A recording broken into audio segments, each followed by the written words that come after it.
ایران میں ایک بادشاہ گزرا ہے کہ جس نے اپنے بیٹے کی اعلیٰ تعلیم و تربیت کے لیے اسے ایک استاد کے پاس چھوڑ دیا۔ استاد نے شہزادے کی تعلیم و تربیت قرآن و حدیث کے مطابق اور دنیاوی اسباب کو مد نظر رکھتے ہوئے بہت اچھے طریقے سے اس کی جو تھی تعلیم و تربیت کی۔ جب تعلیم و تربیت مکمل ہو چکی تو ایک دن استاد نے شہزادے کو اکیلے میں بلایا اور ہاتھ میں درہ تھا استاد کے، اس نے وہ شہزادے کو درے مارے یہاں تک کہ شہزادہ جو تھا وہ تھوڑا زخمی ہو گیا۔ پوچھنے پہ بتایا استاد جی کو غلطی بھی نہیں ہے، کیوں مار رہے ہیں؟ استاد جی نے کوئی جواب نہیں دیا۔ شہزادہ گھر اپنے والد صاحب کی خدمت میں حاضر ہوا، والد صاحب کا بتایا کہ اس طرح استاد نے بغیر کسی غلطی کے جو ہے وہ مجھے مارا ہے۔ اب بادشاہ بھی ایک دانش مند آدمی تھا، اس نے کہا کہ یقیناً کوئی وجہ تو ہوگی، تو میں تمہارے استاد کو جو ہے وہ بلا نہیں سکتا، نہ ہی اسے پوچھ سکتا ہوں۔ والدہ کے پاس تشریف لے گیا شہزادہ، والدہ کو بیان فرمایا۔ والدہ نے کہا کہ میں تمہارے فادر سے اس معاملے میں بات نہیں کر سکتی۔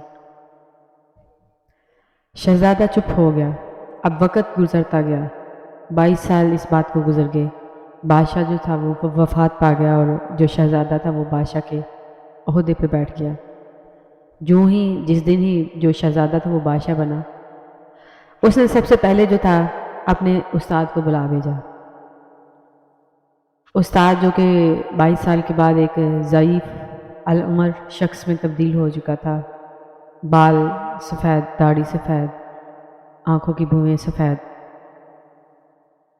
اس نے پوچھا، جی بڑی مشکل سے آنکھیں کھول لی بزرگ استاد نے، اور پوچھا، شہزادے کیا تو بادشاہ بن گیا ہے جو تم نے مجھے بلا بھیجا ہے؟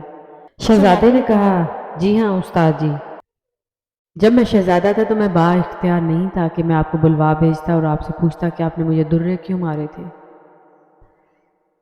آج میں با اختیار ہوں، آج میں بادشاہ ہوں، تو میں اس حیثیت سے آپ سے جواب چاہتا ہوں کہ آپ نے بغیر کسی گناہ کے مجھے درے کیوں مارے تھے؟ تو استاد نے کہا کہ تمہارا یہ ایک سبق تھا جو آج پورا ہوا ہے، اسی دن کا میں انتظار کر رہا تھا اور شکر ہے کہ میں اس کا جواب دینے کے لیے زندہ ہوں۔ استاد نے شہزادے سے کہا کہ 22 سال گزر گئے، تمہیں میرے درے مارے ہوئے یاد ہیں، کیونکہ تمہارا کوئی قصور نہیں تھا جو میں نے تمہیں درے مارے تھے، اس لیے وہ چور جو تھی، وہ درد جو تھا بغیر کسی وجہ کے جو ظلم کیا گیا وہ تمہیں یاد رہا، اور دن رات تم یہ سوچ سوچ کے جلتے کرتے رہے کہ آخر ناجائز بغیر کسی وجہ کے، بغیر کسی قصور کے مجھے جو تھا وہ مارا کیوں گیا۔ تو آج تو با اختیار ہوا ہے، تو تم نے مجھے بلا بھیجا اپنے دربار میں یہ پوچھ گچھ کرنے کے لیے کہ میں نے تجھے کیوں مارا تھا۔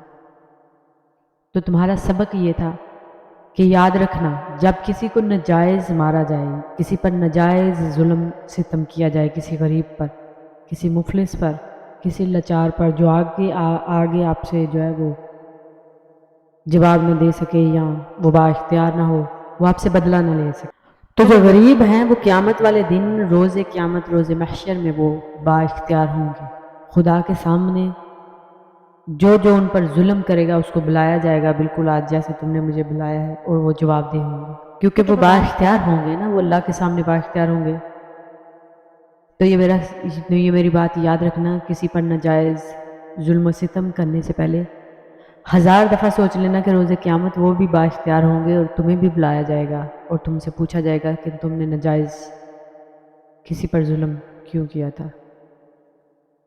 تو اس ساری کہانی سے ہمیں یہ سبق ملتا ہے کہ ناجائز اگر آپ کسی کے ایک تھپڑ بھی مار دیں گے تو وہ قیامت تک آپ کا تھپڑ نہیں بھولے گا، لہٰذا احتیاط کیجئے، دوسروں کے ساتھ صرف صلح رحمی کیجئے، اور ناجائز کسی کے حق مت ماریے، نہ ہی کسی کے ساتھ ظلم و زیادتی کیجیے۔ اللہ تعالیٰ آپ سب کا حامی و ناصر ہو۔